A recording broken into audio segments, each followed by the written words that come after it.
Estamos no ar e acho que a gente desliga os mic. Isso aí, vamos chegar. Então, muito boa noite a todos e a todas, né? Com grande satisfação que nós aqui estamos começando a segunda live do Pessoal Guaíba. Semana passada tivemos um primeiro momento de discussão, né? Que foi uma live que versou sobre o direito à moradia nas cidades brasileiras, onde foi debatido esse tema tão caro e tão importante, né, quanto à moradia nos espaços das cidades. Tivemos aqui, estou hoje no posto de mediador live, sou o Bruno Silveira, professor de História, estou na direção do Pessoal Guaíba, e é com grande satisfação, então, que a gente convida todos e a todas que estão chegando aí para fazer esse momento de escuta, esse momento de conversa, que podemos dizer, né, que é um preparatório para a gente recolher demandas e pensar sobre a cidade e também outras realidades que imaginam e que tenham situações parecidas com o que acontece conosco aqui em nossa cidade. Hoje, então, a nossa mesa virtual é composta pela Karen Santos, né, militante do coletivo Alicerce, companheira de luta, integrante da Frente Quilombola do Rio Grande do Sul e vereadora do PSOL na Câmara de Vereadores em Porto Alegre. Junto a ela, temos o Cleverton Tavares, professor da Rede Municipal de Guaíba e também da Rede Municipal de Porto Alegre, professor aí que tem se dedicado às temáticas, né, da negritude, enfim, das questões da educação, com a relação com o recorte racial, enfim, e vai poder versar isso aí depois. E também, junto a eles, a professora Caroline Schmitz, né, que também tem um trabalho que é da Rede Municipal de Guaíba e que trabalha em duas comunidades bem importantes também, né, no Bonfim e também nas Pedras Brancas. Quero dizer, primeiramente, né, sejam bem-vindos, vamos fazer, acho que um espaço rico de debate, uma conversa que possamos jogar, né, para essas redes e tentar pensar um pouco essa situação toda das lutas antirracistas nos espaços urbanos. Antes de começar o debate e jogar a bola para vocês, eu tenho alguns recadinhos, assim, né, que a retaguarda aqui me passou. Então, o primeiro deles é que o nosso card saiu com possibilidade de YouTube e Facebook, mas a gente está só exibindo pelo Facebook, mas agradecer também a quantidade de pessoas que estão acessando e seguindo as nossas páginas nas redes sociais, principalmente o Facebook, né, que já atingimos mais de 500, o Instagram, que já estavam acima de 100, e o canal do YouTube, que surgiu depois da live da semana passada, e já está no ar lá para quem puder ver. Nós estamos ainda em algumas dezenas, mas espero crescer logo e a gente possa, né, ir avançando nesses espaços que a pandemia nos colocou como uma alternativa de diálogo, uma alternativa de conversa com as pessoas. Então, apresentando o tema que eu já disse, né, a luta antirracista nos espaços urbanos, a dinâmica, né, para deixar assim para todos claro como é que vai ser, a gente vai fazer uma primeira rodada, onde cada um vai ter 10 minutos, eu aviso no 2, né, quando estiver terminando o tempo, e aí então organizamos as falas, a primeira da Karen, depois do Cleverton e depois da Caroline. Então, jogando a bola um pouco para a Karen, né, para fazer uma reflexão e tentar pensar, né, nessas lutas antirracistas que surgiram e que estão aí, né, colocadas para nós. A gente tem um cenário que a gente pode colocar assim, né, da conjuntura internacional, né, Karen, que a partir lá do episódio de Floyd tem uma situação que, de certa maneira, surgiu uma onda antirracista no mundo, né, em vários locais, onde a gente pode colocar que Estados Unidos passou uma experiência muito similar ao que nós brasileiros passamos em junho de 2013, né? Grandes manifestações onde contaminou e conseguiu se espalhar por uma grande quantidade em plena pandemia, né? Então, de certa maneira, impulsionou outras lutas da Europa, e a gente isso acontecer, né, durante semanas. Agora podemos dizer que está dando uma recuada, mas também, por outro lado, a gente viu que a conjuntura nacional, né, com a pandemia, ela colocou, de certa forma, assim, as veias abertas, né, das nossas dificuldades e do nosso passado escravista. Então, a gente gostaria, assim, para fazer um balanço, né, dessas conjunturas, tanto internacional, nacional, e até mesmo as lutas em Porto Alegre, que tu tem travado através do mandato, através do coletivo, para a gente poder jogar essa bola e trocar essa ideia, começar a nossa conversa por aí. Beleza? É com vocês. Aí, Karen. Então, pessoal, boa noite. Todo mundo que está nos assistindo, é um prazer imenso estar aqui conversando com vocês. Eu adoro estar trocando figurinhas, usando das redes, né? Agora, graças à pandemia, mas acho que a gente está conseguindo utilizar desses espaços virtuais para aprofundar laços, debates e também conseguindo superar a questão da distância, né? Nunca debati tanto e com pessoas tão diversas as lutas do nosso tempo. A questão do racismo, né, e dessas lutas que estão se expressando, acho que a sociedade está mais politizada no sentido de entender o que é esse fenômeno. O Brasil é um pouco distinto do contexto dos Estados Unidos, justamente por aqui a gente ainda ser atravessado pelo mito da democracia racial. Então, muitas vezes a gente tem que ver o fenômeno se expressar nos Estados Unidos para entender que aqui no Brasil as relações raciais se dão de forma muito violenta, inclusive o aparelho do Estado sendo utilizado para ser um dos principais violadores de direitos, assim, seja em situações de reintegrações de posse, seja pela violência da polícia militarizada, seja pela negligência ou a omissão de direitos, assim.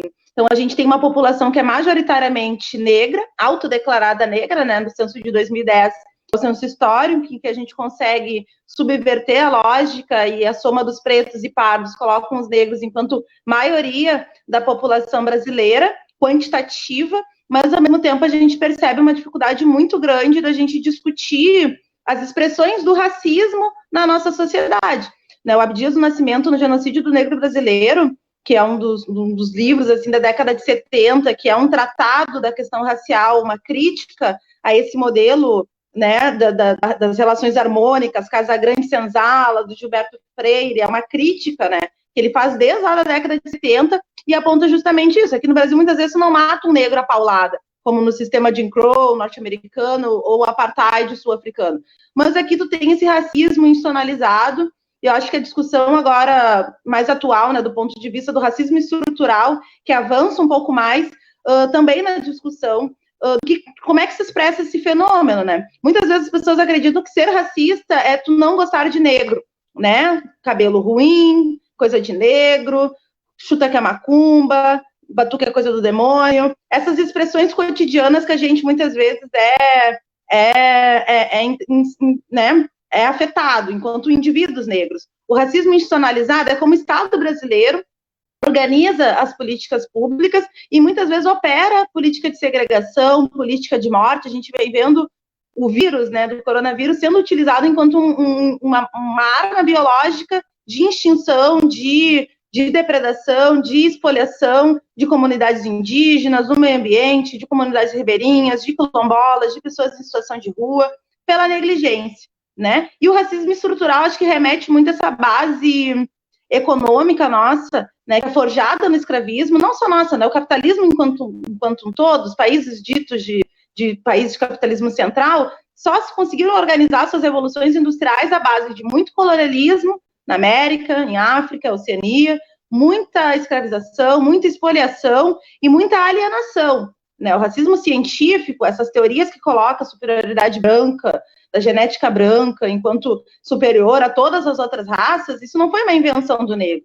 né? Isso foi, inclusive, base fundamentada dentro de espaços legitimados de poderes de conhecimento, né? Gobineau, as teorias raciais, né? Então, como é que a gente consegue ver que muitas vezes essa estrutura do Estado segue ainda reproduzindo uma visão de mundo em relação a progresso, em relação ao desenvolvimento, em relação ao modo de vida, que desconstitui a negritude, desconstitui o terreiro, desconstitui a escola de samba, desconstitui a nossa identidade racial, desconstitui a nossa estética, né, para a gente se integrar dentro dessa lógica capitalista, meritocrática, e muito racista, mas um racismo muitas vezes muito velado, né? A gente não consegue debater o fenômeno de frente porque é um tabu, né? Então tu vai para uma escola, que nem um debate de gênero, né? Tu vai para uma escola debater a questão do machismo, a questão do racismo, nossa, parece que nós estamos inventando o problema. Então, para o movimento social negro brasileiro, a gente tem essas duas tarefas. Primeiro,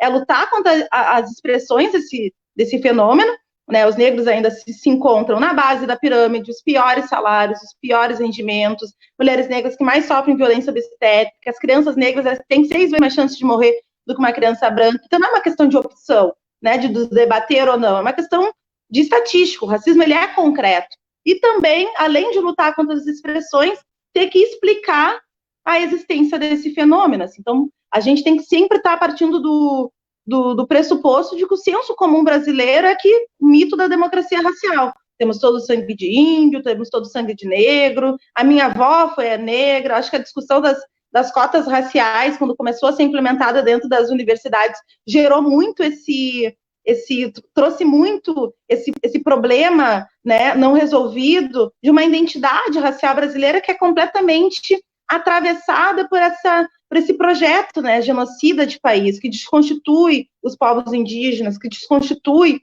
os povos negros oriundos de África. E os problemas que a gente enfrenta no cotidiano da cidade são problemas oriundos também desses racismos, né, de como a política pública ela vai segregando, vai removendo comunidades do centro e colocando cada vez mais para a periferia. Porto Alegre, acho que um exemplo de cidade segregada, né, que a gente tinha bairros negros no entorno hoje do que é o centro da cidade, que foram se tornando no bairro Restinga, no bairro Bemberta, no bairro Lomba do Pinheiro, que são bairros frutos de remoções urbanas, políticas higienistas, políticas que colocavam que não, o espaço, e aí tu não precisa ser né, diretamente racista, mas tu aumenta o IPTU, né, os vizinhos começam a jogar pedra quando tu vai fazer uma festa de terreiro, uma festa de batuque, né, tu começa a ser encarado pela polícia, tomar paredão no teu próprio bairro, e vai criando algumas medidas, né, para as pessoas saírem dali.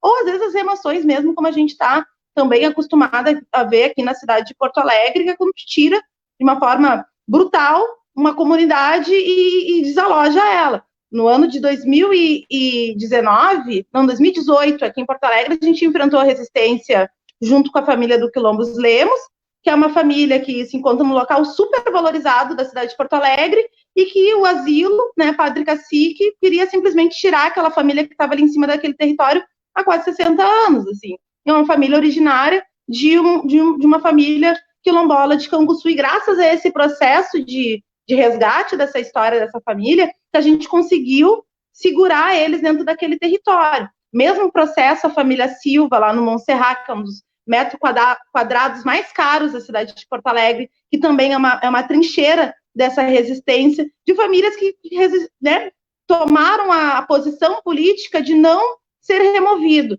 e resistiram a partir desses princípios filosóficos de uma cosmovisão africana, sabe? A relação com o território, com a tua ancestralidade, o teu pertencimento, aqui que o meu avô nasceu, aqui que a minha avó nasceu, aqui que eu criei meus filhos, aqui, esse espírito de comunidade é o que a gente percebe que vem garantindo a permanência dessas pessoas e vem também explorando uma consciência racial que é para além de uma consciência estética, como o mercado quer colocar, né? Que ser negra é uma questão de assumir a tua estética negra, não, é muito além disso, né? Todos esses valores que foram sendo desconstituídos de um modo de vida, de um modo de família, de um modo de produção, de valores culturais, ancestrais e tradicionais que as pessoas teimam em colocar como se fosse religião, mas é muito além do que a religião, é a tua relação com a natureza, a tua relação com o outro, que está presente dentro dos terreiros, que está presente dentro das escolas de samba, que está presente dentro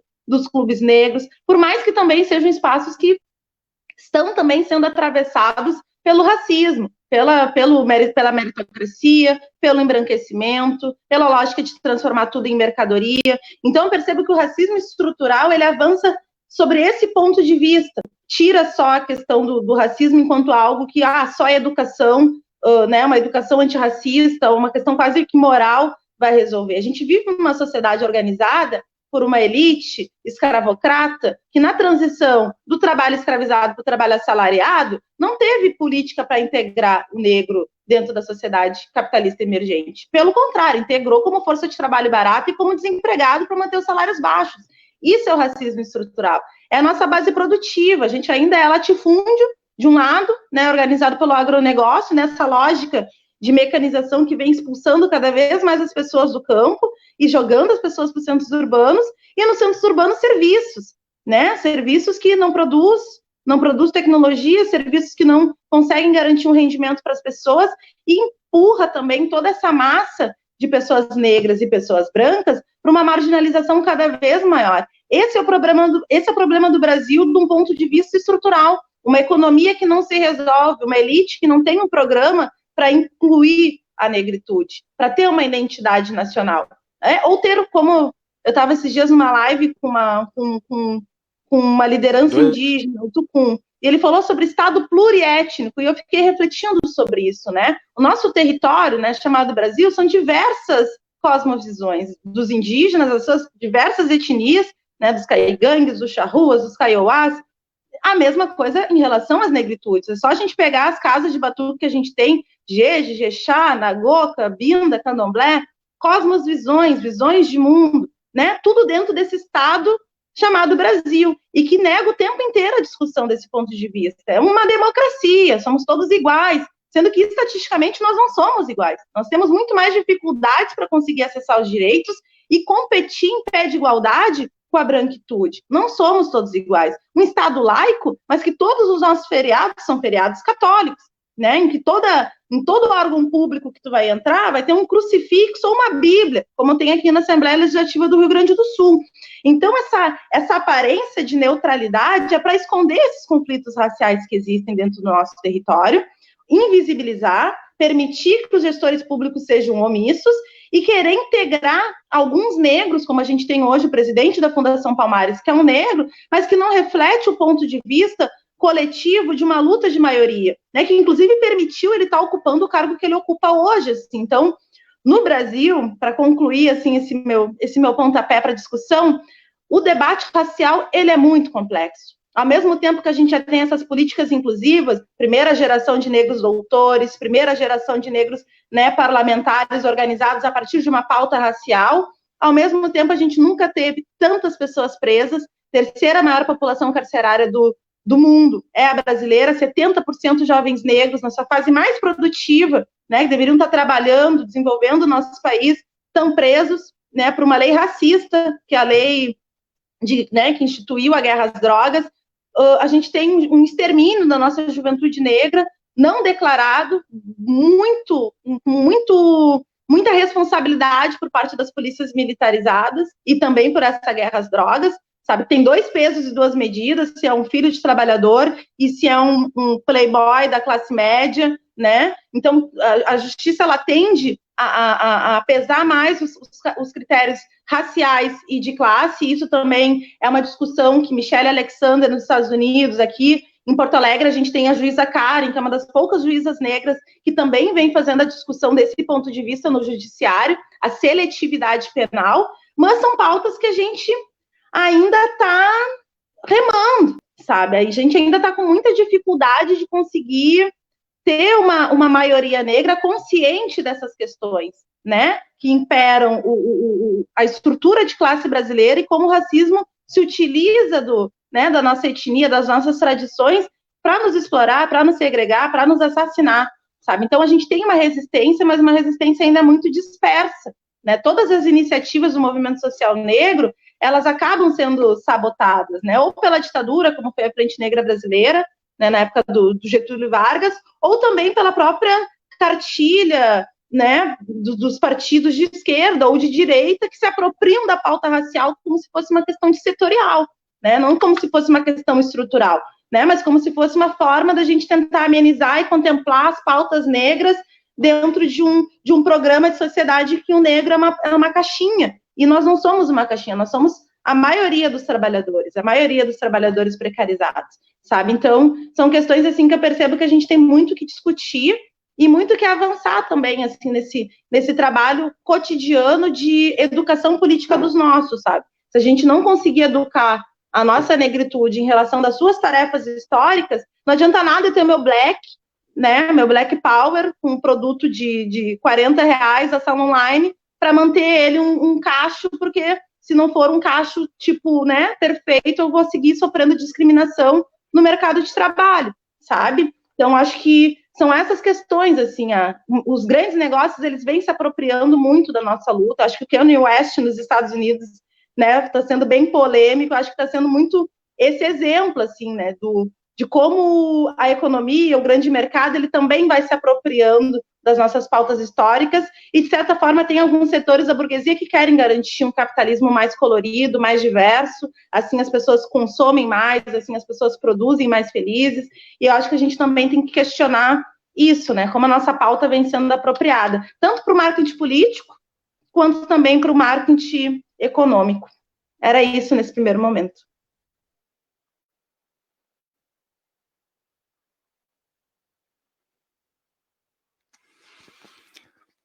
Dale, muito bom. Tem o Zé Manuel, né, o historiador brasileiro, ele diz, né, que na década de 70, quando explodiu os movimentos antirracistas nos Estados Unidos, de forma a academia, né, estadunidense percebeu que era necessário fazer uma disputa, né, quanto ao debate dessa lógica antirracista e trazer ela para uma perspectiva liberal ou uma perspectiva de classe, né. Então a gente vê muito nítido isso, né, que a apropriação, de certa forma, daquelas demandas da década de 70 nos Estados Unidos sendo apropriado pela academia depois num discurso geral que é simplesmente de tentar conceder direitos e não só de tentar transformar a sociedade, a estrutura escravista, né, que produz e reproduz essas lógicas. Muito bem. Seguindo, então, né, na nossa conversa, na nossa circularidade virtual, convido o Clepton a fazer as suas considerações e fazer a sua fala a partir das suas experiências como educador, né, como professor de matemática, enfim, que periferias também das cidades que atua e que também, com certeza, tem algumas coisas a nos dizer aqui que vai colaborar muito para a nossa conversa. Cleberton, está contigo. Então, boa noite a todos. Obrigado, Bruno, pela oportunidade, pelo convite. Karen, belas palavras, belo repertório, belo relato. E em relação às minhas experiências, como o Bruno bem traz agora, eu sou um cidadão naturalizado de Porto Alegre, mas criado em Guaíba, né, chegado aqui há 1 ano de idade, e uma parte da minha vida, o trabalho foi realizado em Porto Alegre, eu trabalho em Guaíba, e hoje eu atuo nas 2 redes municipais, né, em escolas, uma na Restinga e a outra em Guaíba, na Vila Jardim. E a gente traz um pouco aqui do relato de experiência de sala de aula, do convívio com os alunos. Eu já fui professor por 10 anos na rede estadual, também em Porto Alegre, também em Guaíba, e caracteristicamente tive um contato muito direto e imediato com a sala de aula de escolas em periferia. Eu já atuei, na grande parte das escolas sempre foram em periferia, e, claro, o que destaca-se é o público da sala de aula, né, tem a característica do povo negro, né, os alunos que estão na periferia são alunos negros, né, em grande parte, e a gente tem um contato direto com as questões sociais, né, muitos problemas dessas famílias que estão no entorno, que pertencem à comunidade das escolas, encontram na instituição, na escola, um ponto de apoio, um ponto de referência, um ponto de ajuda, né? Principalmente agora, gravado nesses tempos de pandemia, as escolas têm se mobilizado muito para dar assistência, né, na questão da alimentação, na questão da higiene, né, nessas defasagens, né, que a pandemia agravou agora, né, a falta da tecnologia, o acesso, né, muitos dos nossos alunos não têm o contato, a oportunidade de ter o contato com as plataformas digitais, né, aqueles que faziam bem uso do celular, né, que era a maior tecnologia que eles possuíam, precisaram se desfazer desse bem durante a pandemia.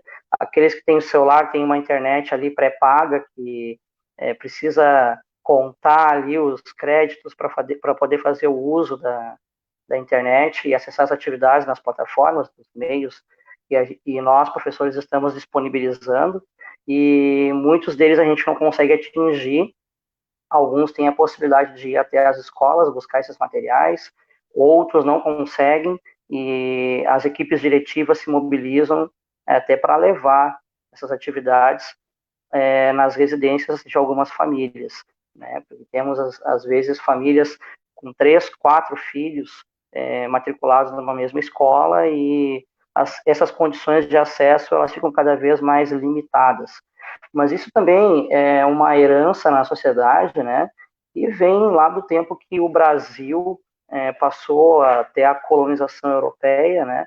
E como a Karen bem colocou aqui, todas as mazelas da escravidão ainda são refletidas na sociedade nos dias de hoje, né? Nós ficamos aí praticamente 400 anos do povo negro trabalhando, construindo o Brasil com mão de obra escrava, né? E barata. E a escravidão, a partir do ato que se deu, ela deixou o negro e a negra à margem da sociedade, né? É como se numa corrida de atletismo o povo negro tivesse dado a largada 400 anos depois, né? Então, é bem complicado essas questões que a gente conversa sobre as cotas, o acesso das cotas às universidades, né? Tratando da educação, a importância, né, de se prover as cotas que até esse ano foram colocadas em xeque em algum momento, né, desse governo, sobre a viabilidade de permanecer as cotas ou não, né? A questão passa por isso,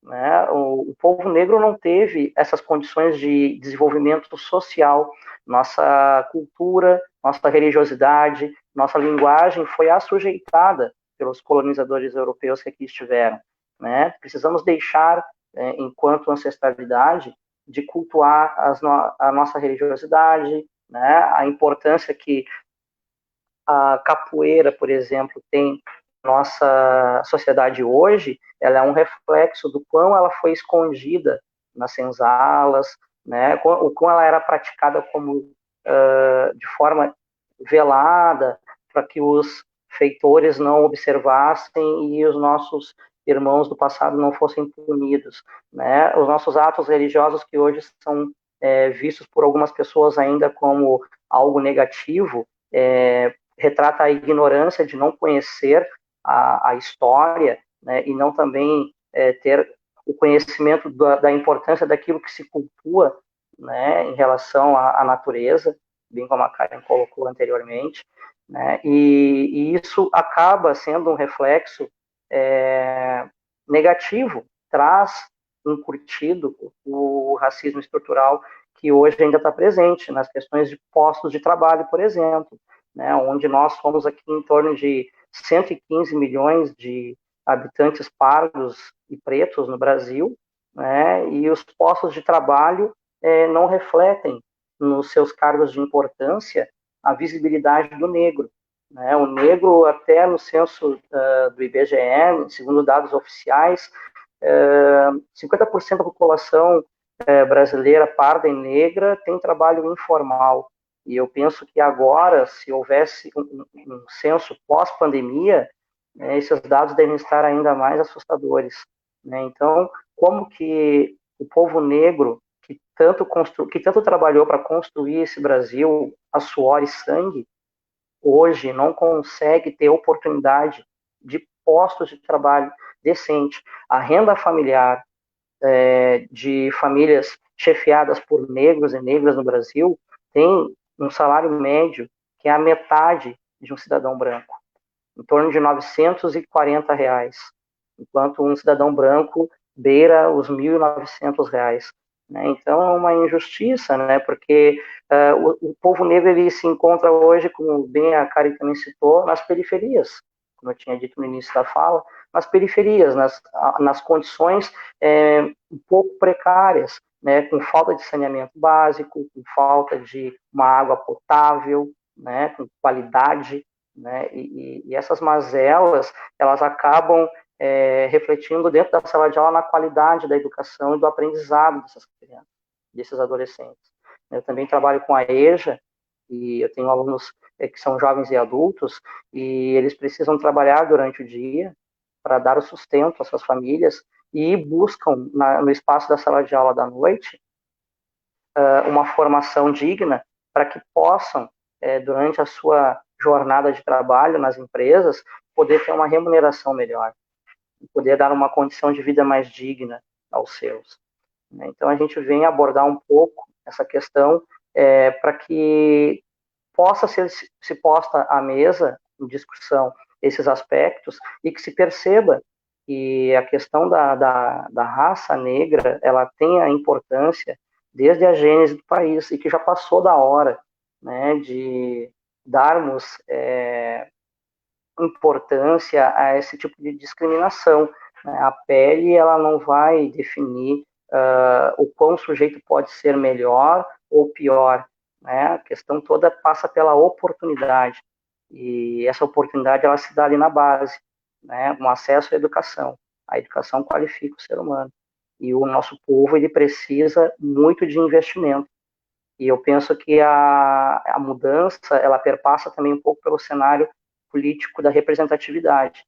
Né? Acho que o povo negro também tem que acordar um pouco para, assim como a Karen hoje ela está vereadora e consegue no seu momento de representação levar toda a causa negra à discussão em pauta na Câmara de Porto Alegre, que possamos ter outros representantes negros também que possam, nas outras esferas, levar essas necessidades do povo para que possam haver as mudanças o mais breve possível. De momento, eu passo a palavra.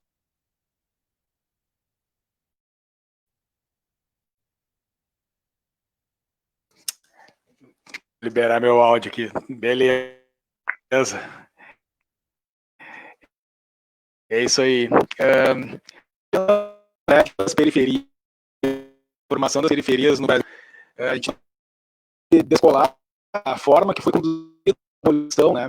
O processo no qual a gente sabe que a partir da abolição, uma das coisas que a gente sempre comenta quando a gente está falando de formação dos espaços urbanos no país, de um êxodo rural que se coloca ali em torno das décadas de 50 até 70, mas existe um outro êxodo rural que é anterior, que é o processo de abolição, que jogou muitas vezes os ex-escravizados, né, a uma única opção de se jogar nas grandes cidades e começar a construir as suas próprias espaços nos seus lugares aonde, de certa forma, não eram adequados. Né? Então a gente vê muito comum isso, principalmente na cidade do Rio de Janeiro, que a gente pode considerar assim, que é aquilo que é o exemplo do que é o Brasil, né? A síntese brasileira, que é o Rio de Janeiro. Então, de algum modo, a gente fica pensando nesses projetos de branqueamento da sociedade, de certa forma, de toda a força de trabalho que produziu a riqueza do país, que construiu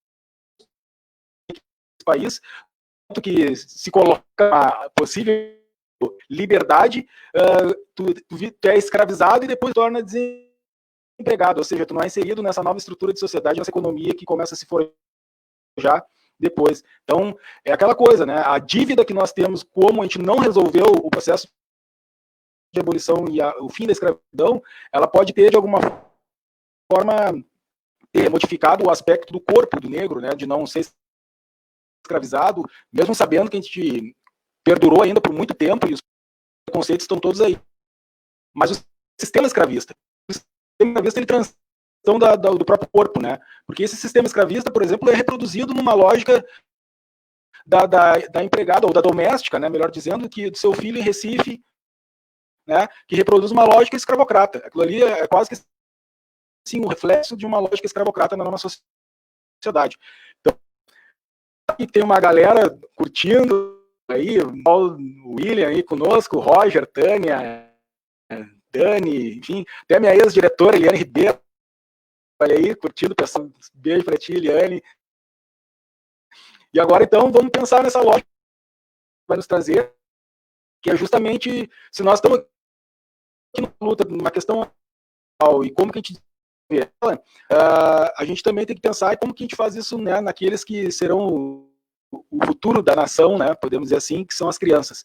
Então, nessa lógica das crianças pequenas, da educação infantil vai versar sobre essas ideias e fica com a palavra.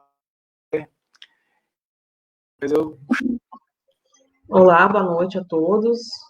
Meu nome é Caroline, sou professora de séries iniciais aqui no município de Guaíba. Hoje só em Guaíba, já tive estado também junto, enfim. Tenho um primeiro ano e 2 quintos anos. Então, eu pego as duas pontas, assim, das séries iniciais, né, o começo e, vamos dizer aqui, né, antes deles chegarem naquela segunda fase ali do ensino fundamental. Então, assim, faço parte do coletivo Profs Pretas aqui de Guaíba também. Somos eu e várias outras amigas que achamos a necessidade de nos aquilombar em algum momento, né? E já temos o coletivo aí há uns 2 anos, pensando as práticas educativas, pensando a ERER, né? Educação étnico-racial, né? Pensando as formações que a gente procurava, né? Eu e as gurias fora disso. A Elô tá comentando ali também, foi uma que me puxou, assim, no começo, né? Bastante. E abriu caminhos para a gente pensar o que é educação étnico-racial, que é isso, quando a gente fala de lei 10.639, 11.645, que bicho é esse? Como colocar em prática em sala de aula? Então, a gente tem uma caminhada aí, eu e as gurias, de um trabalho coletivo mesmo, individual, não deixa de ser individual também, né, mas a gente já conseguiu articular várias coisas dentro das escolas. Hoje nós estamos em 5 ou 6 escolas dentro do município de Guaíba e algumas em Porto Alegre também, que tem algumas meninas que se dividem, né? Então, como mulher preta e aquele auto-reconhecimento, aquela questão da gente se ver mulher preta, renascer, né? Mulher preta, a gente começa a se ver nos alunos também, aquela necessidade que, por mais que os nossos professores tinham uma boa intenção, lá na nossa formação inicial, né, muitos deles, isso não era algo que a gente era contemplada, né? Então, o que eu procuro na minha prática educativa é também pensar a ERER, também colocar ela ali. Não é só uma coisa que eu vou citar lá no novembro, né, falar só no 20 de novembro, semana da consciência negra, ou vou falar lá no 13 de maio. Não, ERER é algo a ser trabalhado o ano inteiro. A educação antirracista está aí e ela permite com que os indivíduos pensem e vejam as suas diferenças, as suas peculiaridades, né, sendo atendidas dentro da escola. E isso é importantíssimo.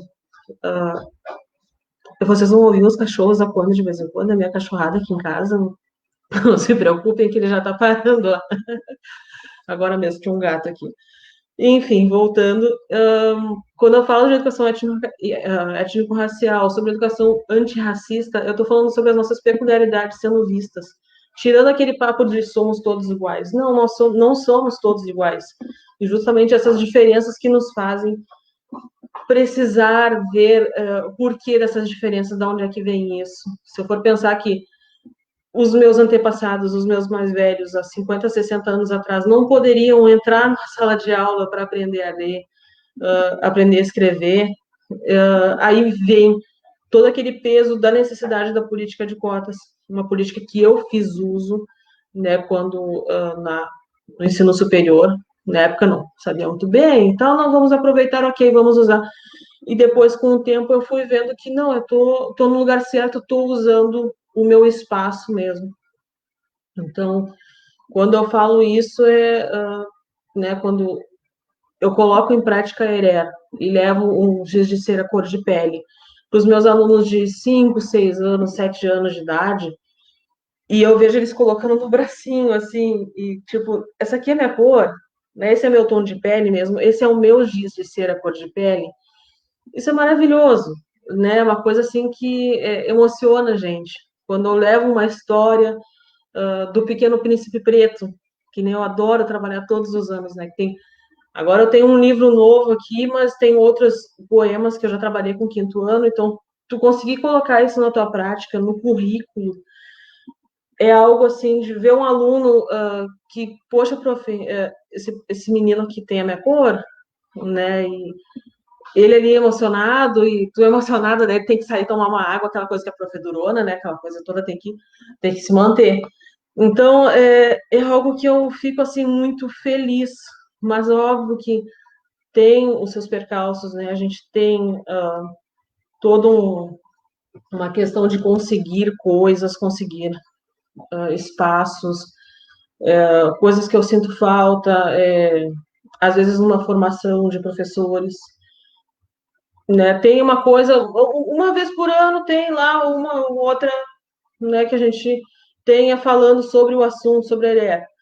Uma formação de professores que... Aqui no município de Guaíba nós temos uma formação todos os anos, né, depois das férias, né, que agora, nos recessos, que é o seminário. Eu, assim, a gente já falou sobre diferenças dentro desse seminário e tudo mais, só que eu sinto falta de maior representatividade, de uma pessoa lá falando. Tem tanta gente boa falando sobre a Arena, tanta gente que sabe, e eu sinto falta disso, sabe?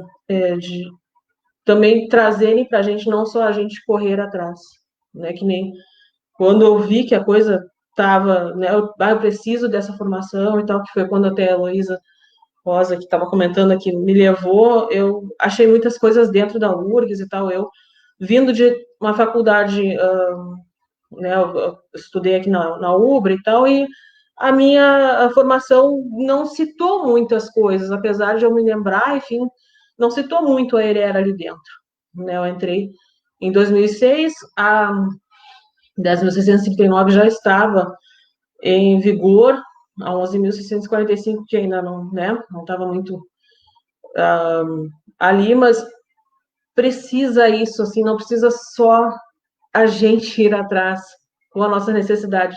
Eu gostaria muito que viesse para a gente, esse espaço falta, por mais que a gente tenha, estou ressaltando que a gente tem eventualmente, mas precisava mais.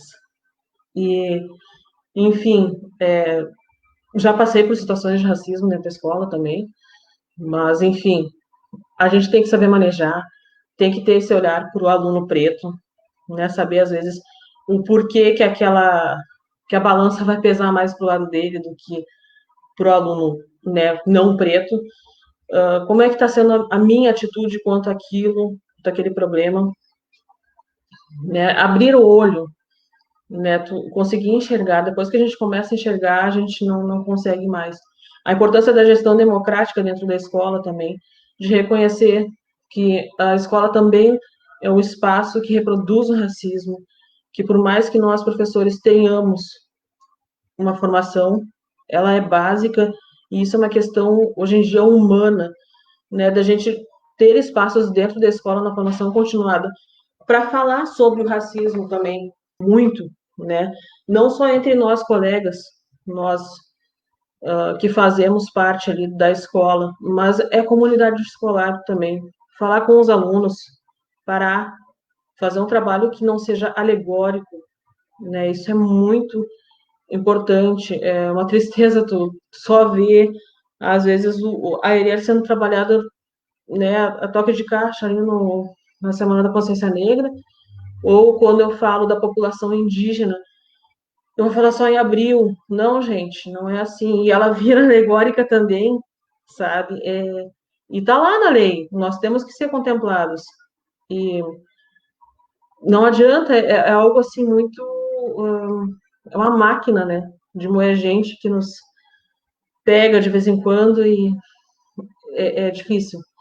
Mas a gente tem, né, nos alunos ali um alento, né, para o coração. Então, pensando numa população de 53, acho que estamos em 53, 53%, né, de população preta ou parda, onde é que a gente está na sala de aula? Onde é que a gente está no currículo? Sendo contemplado de verdade, né?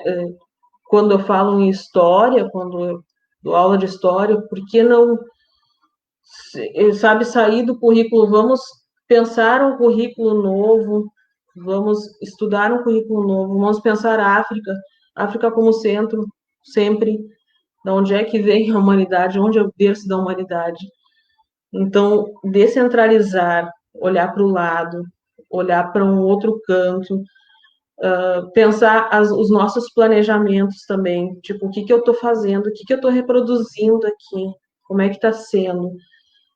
Isso é importantíssimo, e a gente entra no automático, sim, de vencer conteúdos, né, e tudo mais, e daqui a pouco a gente está deixando aquele aluno que precisa de uma palavra amiga, de uma conversa, de uma identificação com a prof, tu está deixando de lado essa gurizada e não é bem por aí, a gente tem que repensar, volta, repensa e pensar no nosso currículo. Então, é o trabalho de formiguinha, né? Os nossos coletivos, né, que nós temos de professoras por aí, não somos só nós, as profs pretas, né? Temos outras, tantas por aí, e precisamos desses coletivos para nos fortalecer, porque, sim, o trabalho desanima de vez em quando, é complicado, assim, às vezes dar um ponto de faca.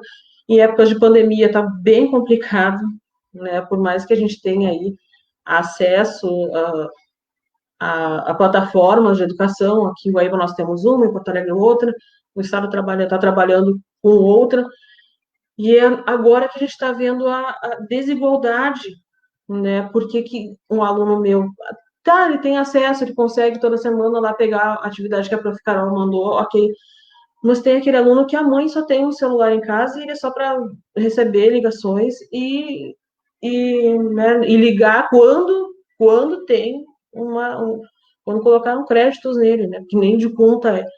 Então, pensar como é que está sendo essa função desses alunos, né, gente? Tem que adaptar. As secretarias estão adaptando, né? Algumas, enfim, as escolas estão fazendo esforços, assim, sobre-humanos, coisas que estão indo além da nossa alçada, muitas vezes, né, quando a gente se junta para fazer medidas, assim, de diminuir essas complicações que nós temos, tem muitas, né, as minhas também, enfim, só que me preocupa isso, em tempos de pandemia, como é que está sendo isso, sabe, às vezes é um trabalho que tá vazio, aí tu fica ali, aquele aluno que chegou lá no 5º ano, às vezes sempre sem ser alfabetizado, né, sem ter sido plenamente alfabetizado da forma como conseguiria ir. 2020 seria o ano, e aí é justamente esse aluno que não está tendo acesso, tu não está conseguindo atender. Mas estamos aí, é um trabalho de formiguinha, mas a educação étnico-racial é algo que tem que estar no dia a dia, e é isso que a gente tenta fazer, né? Eu, as gurias, as profs pretas também, e tantos outros colegas que estão no caminho certo, sim. Então, a luta pela igualdade, né, pela equidade, aliás, passa pela ERE, passa pela educação étnico-racial, passa pelo antirracismo, né? Acho que seria isso por enquanto.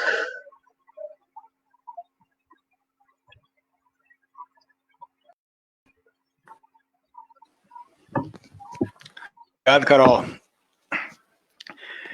O pessoal aí está participando, né? Muitos deles dizendo que o sistema, o pai Valdir aqui diz, o sistema não educa base para manter seus colégios, e assim continua a distância e a base, né? E, muitos falando que a educação, na verdade, é um aparelho que reproduz esse sistema, né, racista ou de um racismo estrutural, e aí eu fico pensando, né, e tentando avançar numa conversa, colocando uma questão assim para cá, como que a gente poderia assim, pensar, né, nas intersecções, porque a gente pode falar de uma questão, existe uma ideia do iluminismo, de um jeito dotado de direitos, que na verdade é um discurso, de certa forma, abstrato, né, que coloca lá, vamos pensar no nosso artigo 5º da Constituição, né, toda pessoa tem direitos e tal, mas a gente, quando a gente vai olhar a gente tem uma série de questões que se atravessam, né? E aí eu queria que tu falasse um pouco assim, sobre a questão do cruzamento de classe, gênero e raça, né? Como que isso se atravessa numa sociedade brasileira e como que essas questões, elas, de certa forma, uma coisa é ser um homem branco, hétero, né, dentro do padrão, tido como, e outra é uma mulher negra, de periferia, enfim, que tu trouxesse alguma reflexão sobre essa questão do cruzamento de classe e raça, enfim, de gênero também, que é uma questão bem fundamental para a gente pensar. Então, a sociedade tem esses marcadores sociais que têm signos, significados, valores que refletem o nosso passado escravocrata, né? A gente, para debater racismo de uma forma estrutural, de uma forma mais embasada, eu acredito que a gente precise remontar esses 4 séculos que o prof falou, o prof Cleverton, sabe? E é uma parte da nossa história e da nossa educação política enquanto povo que não vai perpassar por uma vontade nem do colonizador, né, na época da escravização, nem agora desse Estado racista, e é um Estado que utiliza da segregação para operar suas margens de lucro, para operar a manutenção dos seus privilégios. Então, não é desinteressada, né, a nossa educação, e não é desinteressado também esses valores ideológicos que dão esses marcadores, né, do trabalho e da individualidade, da identidade, do trabalho das mulheres, da negritude, das comunidades indígenas.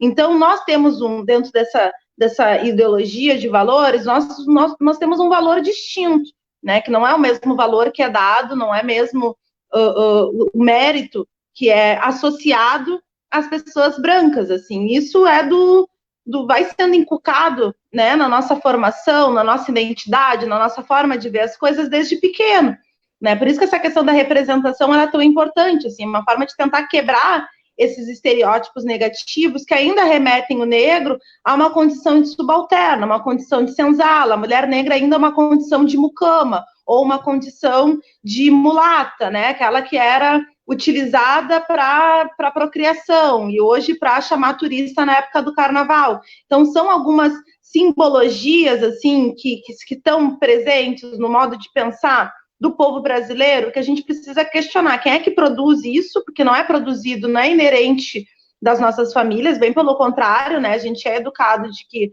né, valorizando as nossas raízes, valorizando o nosso modo de vida, valorizando as nossas trajetórias, e eu acho que como é que a gente consegue pensar essas estruturas, essas instituições, e aí vai da escola, vai da universidade, vai da mídia, vai da igreja, que muitas vezes refletem esse ponto de vista que ainda colocam o negro dentro de uma condição de senzala, sabe? Que ainda refletem essas condições. E não que a gente esteja numa condição na sociedade capitalista muito diferente, né? Mas como é que a gente consegue ressignificar os nossos valores que estão sendo desconstituídos e pensar a positividade da nossa negritude? O movimento negritude, o movimento consciência negra, é um pouco disso, assim, tentar valorizar a nossa cultura, a nossa tradição, o nosso modo de vida, a nossa estética, resgatar.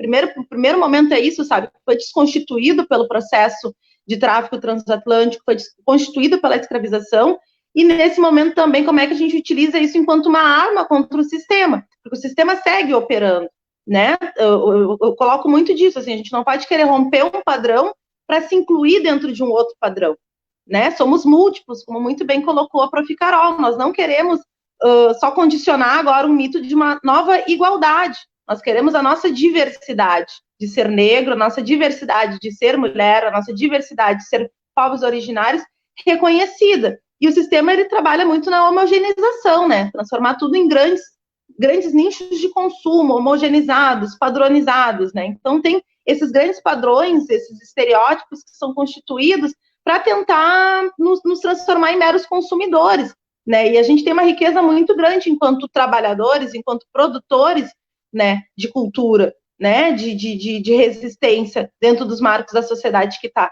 Eu acho que isso é muito, muito significativo, assim, nessa discussão raça e classe. Hoje eu vejo as mulheres, né, e gênero, as mulheres sendo ponta de lança, porque dentro das tradições africanas, a mulher tem um papel diferente do que a sociedade patriarcal eurocêntrica, né? Então, isso está presente quando a gente vai dentro de uma comunidade. Tu vê que boa parte dos terreiros são liderados por iás, por mães de santo, né? Tu vê o papel que as mulheres cumprem dentro da cadeia produtiva do carnaval, desde as baianas, as passistas, as percussionistas.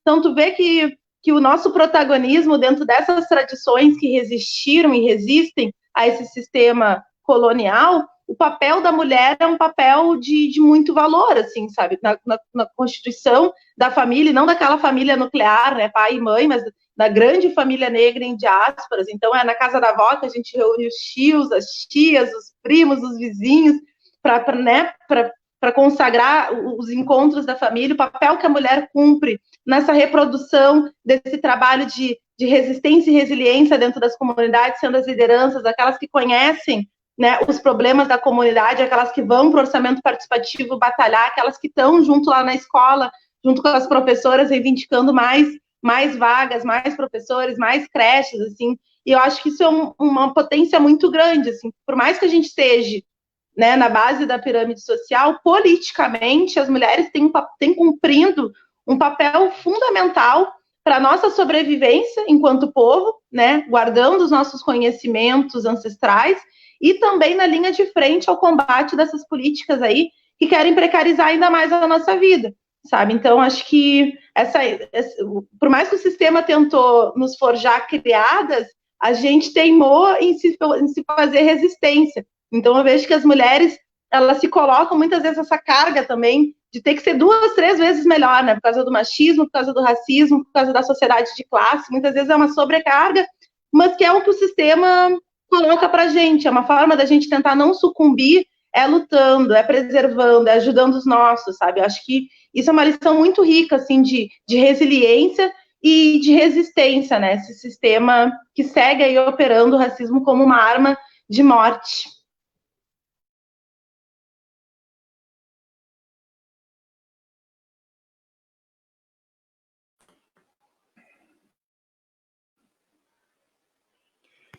O pessoal está interagindo aqui. O William Ritter colocou aqui, complementando a fala do Cleverton, trouxe que os dados do trabalho infantil mostram que as crianças negras representam 62% da mão de obra precoce do país, né? Então, essa questão da mão de obra infantil, do trabalho infantil, que muitas delas, né, acabam depois tendo que ir para outras modalidades de ensino, que a gente sabe que exigem um trabalho precoce e tem que ajudar na casa. Pensando nessa questão, né, Cleverton, gostaria de te ouvir, assim, quanto a questão dessa lógica do racismo institucional, um pouco dessa, enfim, algumas reflexões desse ponto, né, do teu trabalho que, enfim, tu anda pesquisando, enfim, vendo sobre a edição na comunidade, na população negra. Muitos aqui andam comentando e falando, né, que a escola, ela é mais um reprodutor desse sistema que, de certa forma, coloca diferenças, né, passada de um discurso de igualdade. Enfim, gostaria de te ouvir sobre essa questão do racismo estrutural, institucional, dentro do campo da educação. Sim, esses dados, né, são alarmantes, né, preocupantes, porque no mundo como está desenvolvido hoje, ainda assim nós temos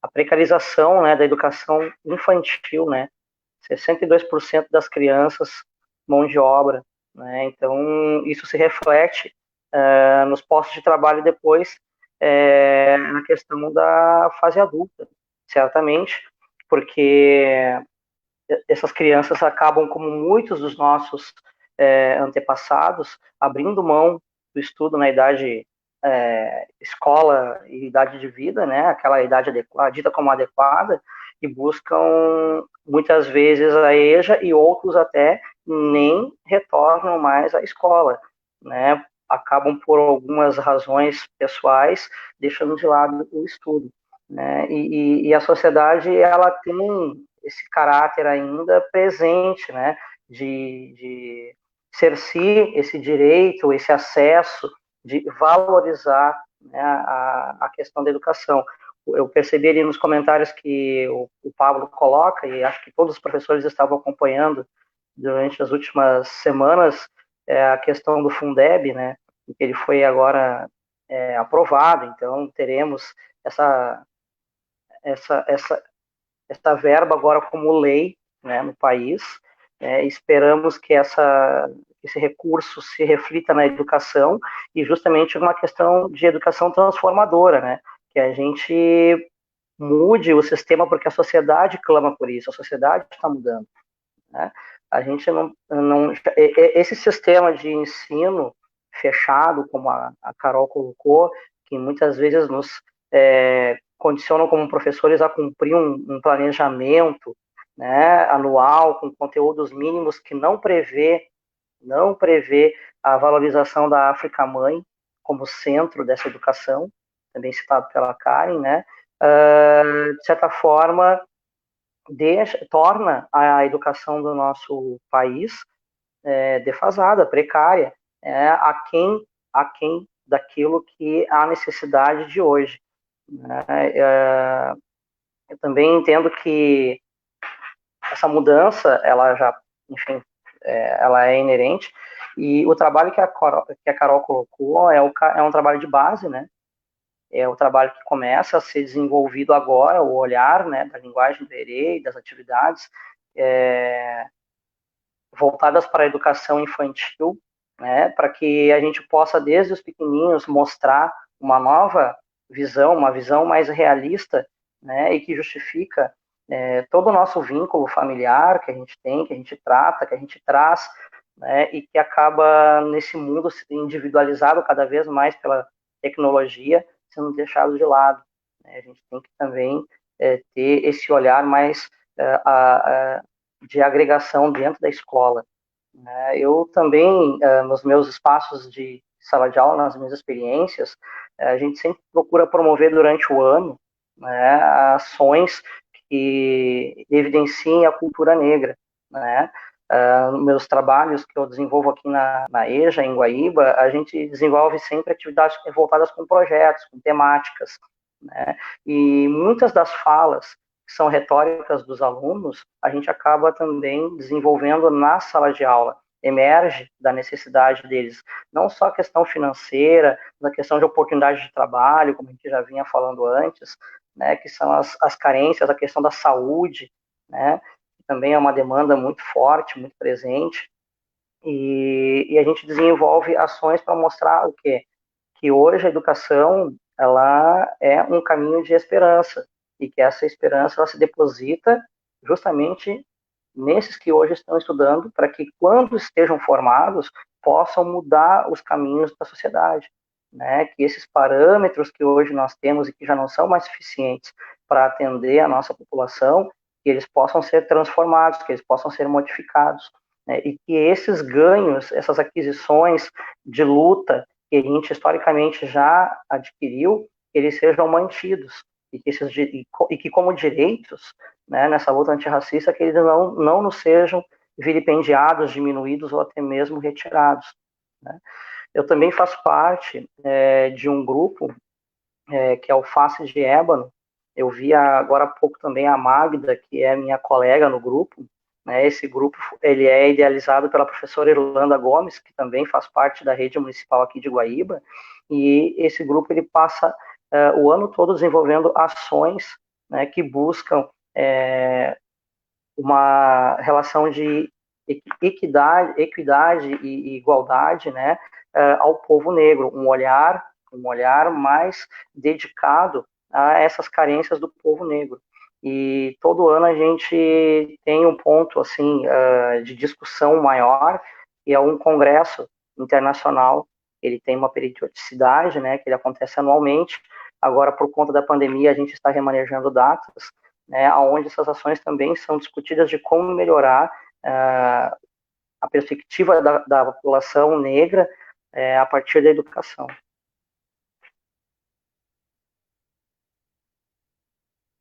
A palavra, Bruno.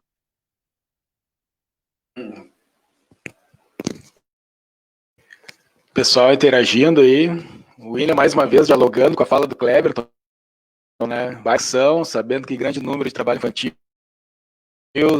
segue ainda, né, sendo fonte formal na sociedade brasileira, da pobreza continua, né?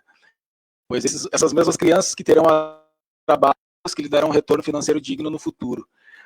Pensando nas crianças, né, e aí de novo a gente volta para a professora Caroline, Esses processos de subjetivação, né, da autoestima, da afirmação na criança, que a gente sabe que é muitas vezes, né, difícil de desenvolver isso, aquelas coisas a gente sabe que todo o espaço escolar reproduz, né, que é um microcosmo, e ao mesmo tempo é um macrocosmo da própria sociedade,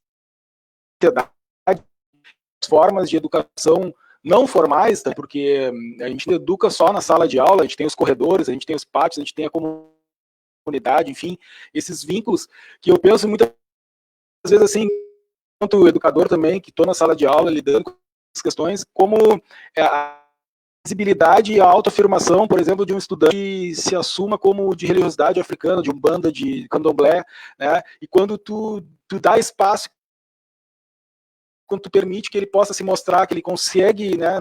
Que aquilo ali é possível, que aquilo ali é uma coisa supostamente, né? Que é normal, é uma outra forma de empoderamento, uma forma de atitude. Queria que tu comentasse um pouco assim desse teu trabalho com os pequenos, dessa subjetivação dos pequenininhos na autoafirmação, enfim, questões mais individuais que a questão racial nos traz.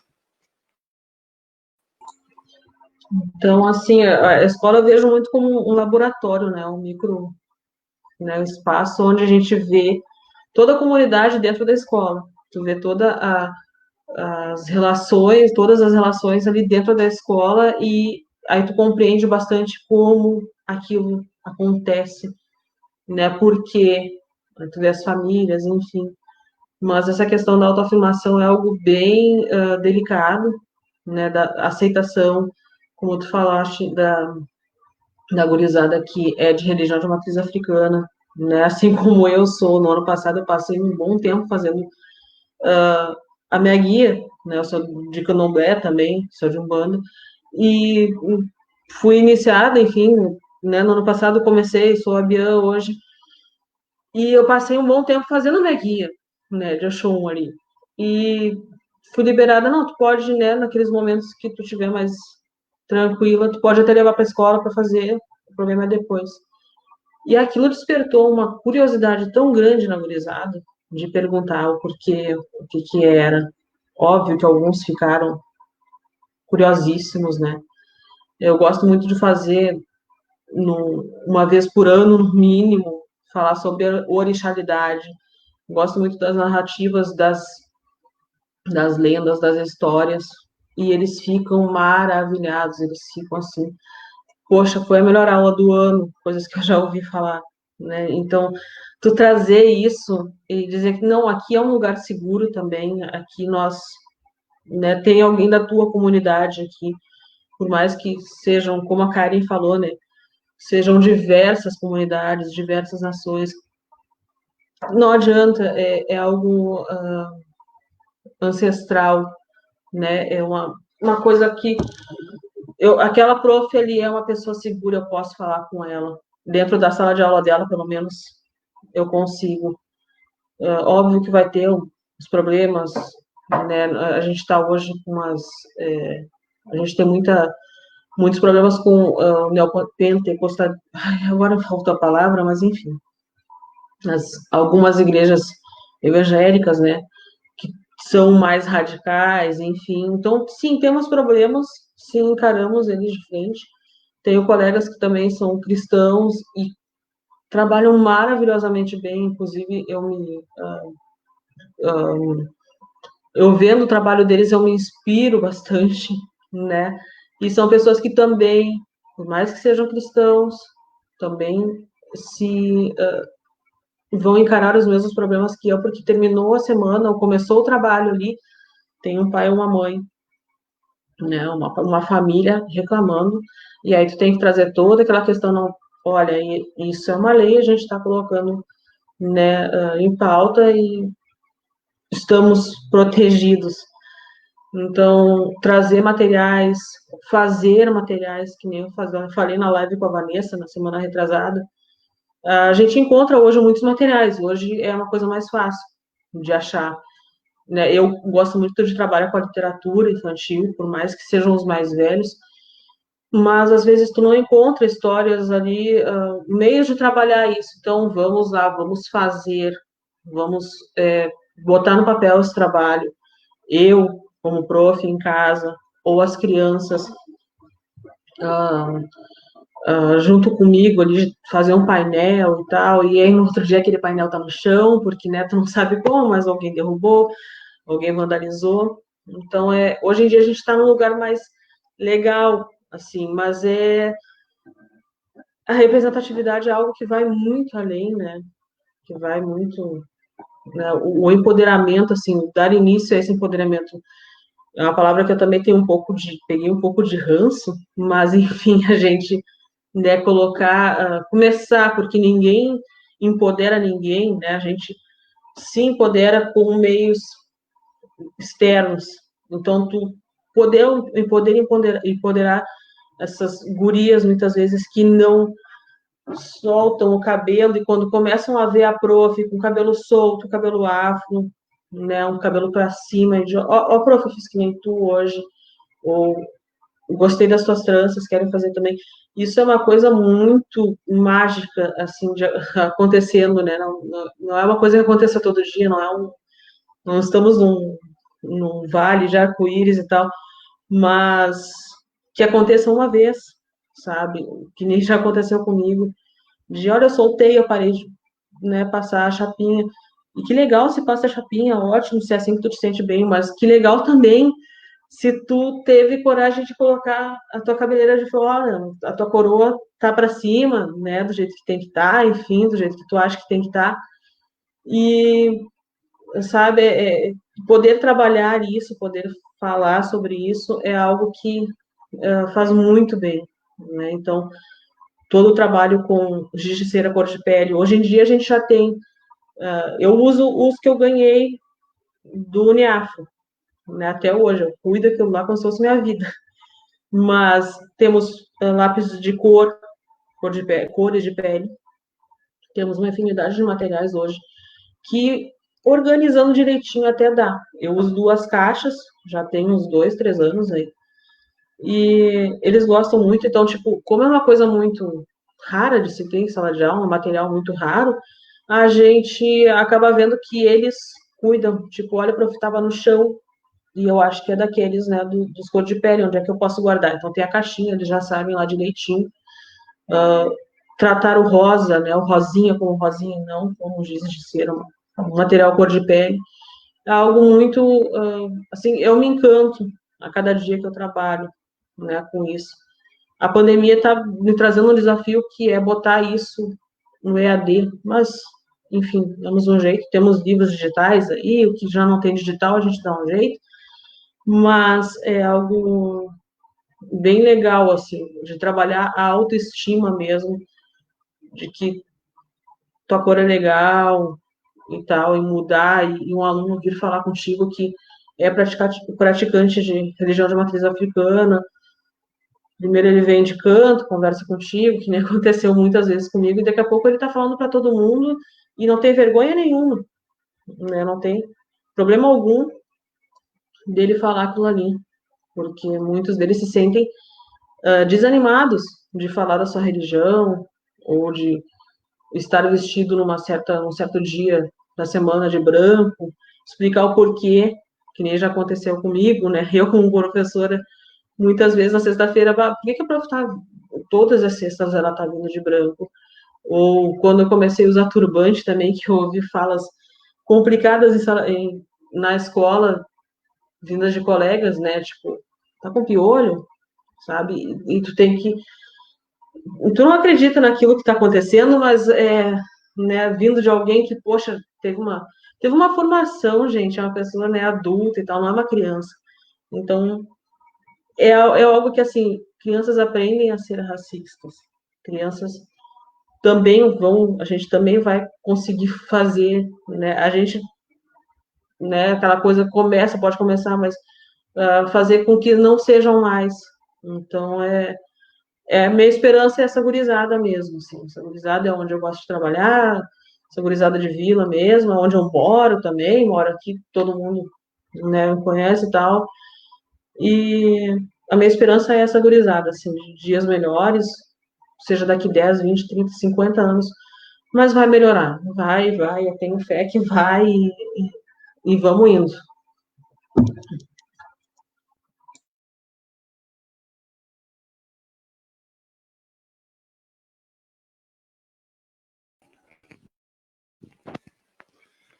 Muito bom. Bom, pessoal, a gente está aí com uma interação bem forte, né? O pessoal fazendo vários questionamentos. Aí o Carlos Alexandre, colega de matemática, o homem do xadrez, Cleverton. O homem do xadrez, que é o ninja do xadrez. Né? Grande jogador. Gostaria, então, fazer uma rodada de considerações finais e a gente também já pegando o gancho dessas rodadas, né, finais de encerramento, enfim, já agradecer, né, o convite de todos vocês, super gratificante nós fazer essa prosa aqui e fazer esse bate-papo. Acho que todos, né, estão aqui de maneira vão crescer, vão aprender, né, em algum aspecto. A gente, na verdade, está promovendo esses ambientes para poder, de alguma forma, fazer processo de escuta, né, como a nossa pré-candidata a prefeita na semana passada, a professora Líbia Aquino, nos falou e também falou, a nossa pré-candidata a vereadora também, a professora Daniela Peretti, enfim, que tocaram essa mesa, que hoje a tarefa coube a mim, e que nas próximas semanas outros companheiros também vão fazer essa experiência, né, que nos joga na live e vamos lá, que é assim mesmo. Mas pensando nessas questões, assim, ir para frente, né, e o horizonte, e o que fazer agora, assim, pensando nessa questão, tá, e agora, quais são as tarefas para frente? O que a gente pode fazer nesse quadro de pandemia? O Eduardo Ranzani colocou, né, que o Covid está afetando diretamente a população negra, enfim, do Brasil, que está relacionada à questão das condições de moradia, das condições de serviços, né, enfim, tá aí a mensagem no nosso vídeo, fechando a conversa, mas acenando né, o que virá, como que a gente pode nos organizar. A saída é a representatividade, é nos fortalecer em trabalhos de base, como que a gente aponta esse cenário que certamente vai ser muito difícil, né, porque a gente também tem a questão do vírus e da pandemia, mas também temos uma crise econômica que avassala e que de alguma forma atinge em cheio toda a classe trabalhadora. Existe uma agenda que está aí colocada que não é a solução para para aqueles que exploram a força do trabalho, e que a gente, de algum modo, a gente vai ter que apresentar uma alternativa. Então, de maneira um pouco breve, sintética, eu sei que é longa essa conversa, mas para pensar isso, né? Que horizonte nós podemos dar? E aí, não sei, pode ser a Karen, começa e a gente vai fechando essa novo. Eu não podia encerrar essa live sem mandar um beijo pro Fernando, meu sogro do coração, que foi uma das pessoas que contribuiu bastante aqui nas intervenções. E o Roger Mendes, né? Também meu parceiro aqui de Porto Alegre, tocando terror em todas as lives, melhores comentários, melhores perguntas. Tamo junto, seu Fernando, tamo junto, Roger, mora no meu coração. Acho que muito massa que vocês estejam acompanhando, mesmo à distância, aí as discussões. Eu acho que a gente tem muita batalha pela frente, independente da pandemia. Como é que a gente organiza as nossas redes de solidariedade em relação à alimentação, acolhimento psicológico, na nossa educação, independente do que possa vir desses governos. A gente tem uma análise de que não vai vir coisas boas, né, em relação à nossa prefeitura aqui de Porto Alegre, do Marquesan. Eduardo Leite também vem, né, potencializando problemas que a gente não precisaria ter nesse momento, como o retorno às aulas, né, 2, 3 semanas antes de decretar bandeira vermelha em diversas regiões do nosso estado, e menos ainda do governo Bolsonaro. Então tem muito a que ser feito, acho que a gente tem muito que discutir essas questões históricas, né, do nosso país não discutido, à luz daquilo que está acontecendo, politizar, contribuir com a formação política do nosso povo, que as pessoas entendam de onde vieram, por que estão na atual condição, quais são as determinações que fazem nós sermos como somos, estarmos como estamos. Assim, acho que momento de reflexão, de acolhimento entre os nossos, de solidariedade. As pessoas estão precisando de alimento, as pessoas estão precisando de roupas para o inverno, e eu acho que é o momento da gente cooperar, sabe, com essa rede entre os nossos, sabe, fortalecer. Eu acho que isso é organização política, é a discussão e a prática, é unir a teoria com a ação, assim. Então, olhar para a nossa cidade de forma diferente, sabe? Olhar que os ataques, eles têm um impacto de forma desproporcional e potencializar as organizações de movimento social negro, dos terreiros, dos quilombos, dos grupos de capoeira, das casas de santo, dos grupos de afoxé. Eu acho que ali tem muito dessa bacia que a gente precisa beber para pensar novos horizontes aí para o nosso país, né? E para um novo modo de vida mais africanista, mais indigenista, que consiga, sabe, valorizar essas tradições e esses povos. Se a gente tem um pouco hoje de floresta amazônia, com certeza, pela resistência indígena, assim como a gente tem tanta alegria no meio de tanta miséria, com certeza isso tem muito a ver com a cultura negra africana, sabe? Então, nosso jeitinho, né, de ter fé, mesmo quando a situação mostra pra gente que é difícil, essa fé, essa vontade de viver, eu acho que essa resiliência, assim, é uma marca que o nosso povo tem muito a contribuir para as pessoas que estão desesperançadas, acreditando em fim do mundo. Não, vamos tentar construir novos rumos nesse mundo que está aí, sabe? Eu acho que isso, assim, são valores da nossa cultura que a gente da esquerda tem muito que aprender.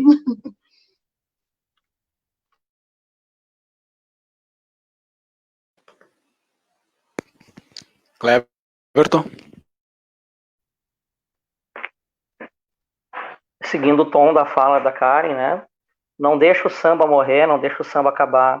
Não deixa a capoeira morrer, não deixa a capoeira acabar. Não deixa a cultura africana morrer, não deixa a cultura africana acabar.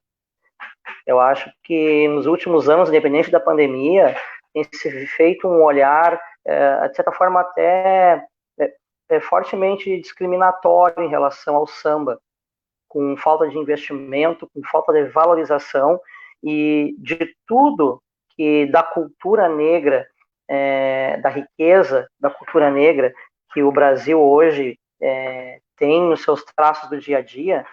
O carnaval ele é o ponto da expressão maior, né, onde tudo aparece, onde tudo eclode, né, os temas, as alegorias, a maneira da organização da festa em si, que não é só uma festa, hoje em dia ela é um ato social, muitas mensagens são ali declaradas para o mundo, e me parece que isso tem incomodado algumas pessoas que estão no poder político, e que acabam desvalorizando esse momento, restringindo verba, diminuindo incentivo, diminuindo apoio, porque eu sou do tempo que o carnaval era feito na comunidade, era lá na minha rua, ali na esquina, todo mundo se juntava na garagem do vizinho, e quando levava para a quadra já estava metade do trabalho pronto para o desfile. Né? E hoje a sociedade foi caminhando a um passo onde isso tudo foi se perdendo, e a gente não vê mais isso. É bonito ver o carnaval, mas é mais bonito construir o carnaval. É bonito ver uma roda de capoeira, mas é mais bonito cultuar a capoeira. Todo o repertório, toda a importância, todo o significado, toda a caminhada que a capoeira tem. E que hoje parece que também algumas pessoas estão fechando portas. E só aparece lá no 20 de novembro, para lembrar um pouquinho lá do Zumbi.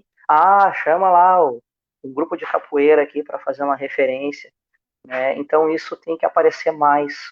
Né? Então, recursos de luta antirracista, né? Valorizar mais esse tipo de riqueza que o povo negro trouxe para o Brasil, e que, como eu tinha dito anteriormente, né, de certa forma foi oprimido, foi assujeitado ao longo da história, e que muita gente acha bonito, mas pouca gente incentiva essa beleza. Né? E que a escola, como já foi aqui debatido, precisa de alguma forma mudar na perspectiva de valorizar esse tipo de cultura, a nossa cultura, a cultura do Brasil, que ficou à margem, muito dentro de livros didáticos, que não trazem em seus programas, em seus conteúdos programáticos, a contextualização da história da Mãe África. Então a gente precisa por isso o diálogo em sala de aula, para trazer para dentro da sala de aula os anseios dos alunos, dos estudantes da comunidade, que não aparecem ali no livro, e nos desprender um pouco também desse currículo fechado e pluralizar esse currículo, não só com aqueles conteúdos mínimos exigidos e que, enfim, historicamente estão aí definidos, né, nos descritores. A BNCC, ela até traz agora uma visão mais ampla, ela traz uma proposta mais aberta a esse tipo de diálogo, de proposição e de trabalho, mas a gente precisa discutir mais. E a live de hoje, assim como outras lives que tratam da abordagem do povo negro, da cor preta, né, são os espaços de mudança. Não adianta eu pensar assim e conversar com meu pai, com os meus amigos. A gente tem que dialogar mais, a gente tem que popularizar mais, a gente tem que incutir, naturalizar mais essas verdades. Assim começa a mudança. Queria agradecer aí a todos que participaram também, né, que prestigiaram, que, enfim, um grande abraço a todos aí, axé.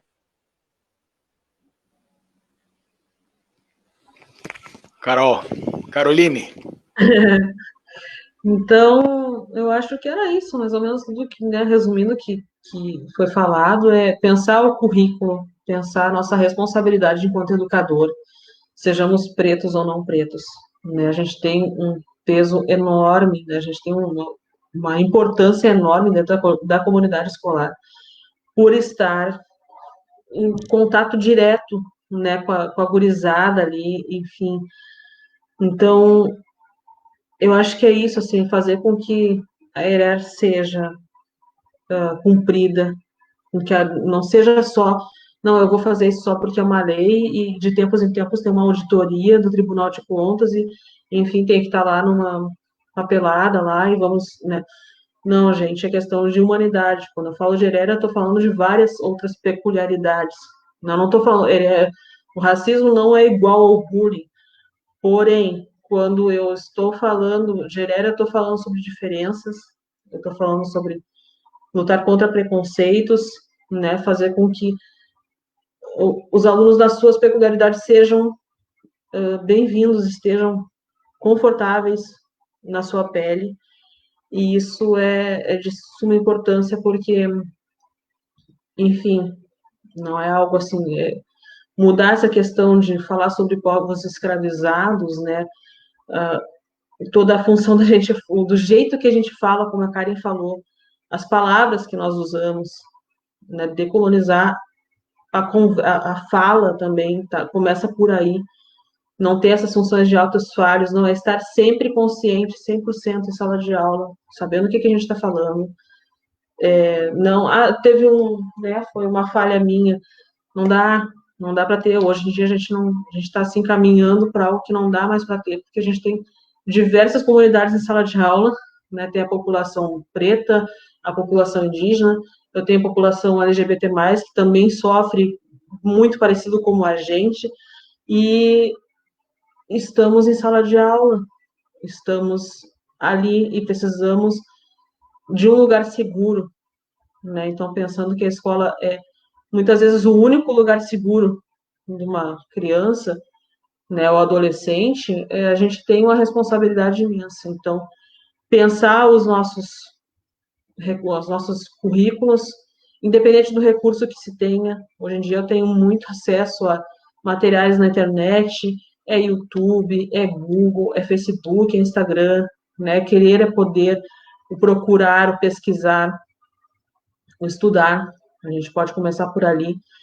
Então, é algo assim que eu falo com vocês é muito básico, às vezes parece muito básico, mas não é, enfim, tem que ter vontade de mudar, vontade de fazer essa gurizada se sentir confortável, e a gente também, né, no ambiente, né, e propor lugares, precisamos de lugares para falar, precisamos de espaços onde a gente possa dialogar, falar sobre ERER, precisamos de espaços maiores, falar, formação de professores, formação, né, na comunidade escolar ou fora dela, mas a gente precisa disso, é o tal lugar de fala, que a Djamila fala tanto, né, tem que estar lá também na nossa formação, porque tem muita gente que não quer saber, mas tem muita gente que quer saber e não sabe por onde ir, então é preciso dar os primeiros passos. Precisamos disso na nossa formação, desde a básica, lá quando a gente vem da faculdade, né,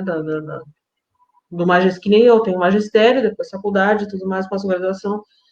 Precisamos disso desde a formação básica até quando já estamos formados para uma reciclagem mesmo, enfim, para poder voltar e não, para o que eu estou fazendo de errado ou certo, enfim, mas acredito que seja isso.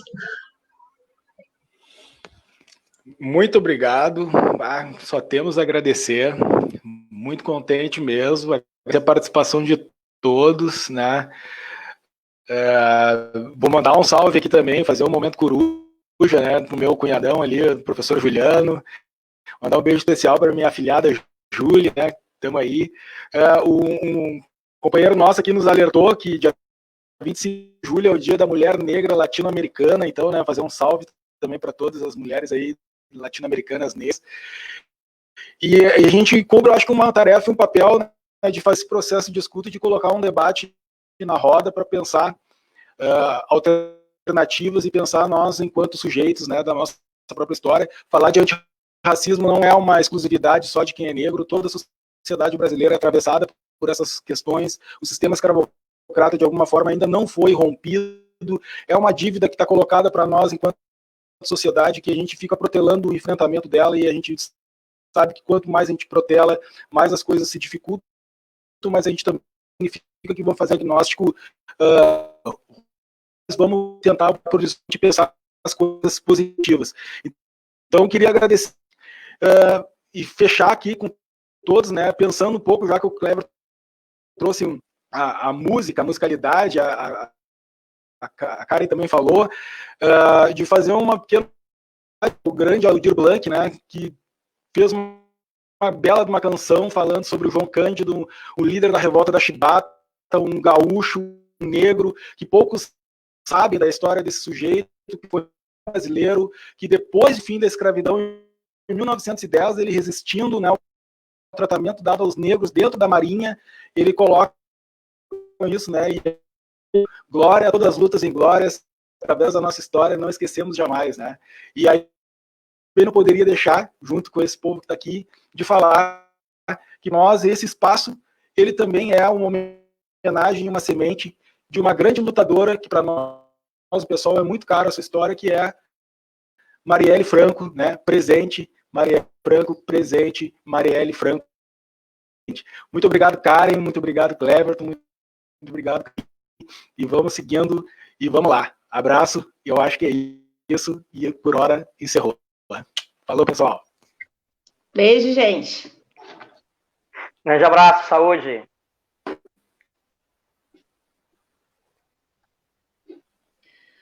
Ai, estamos no ar ainda.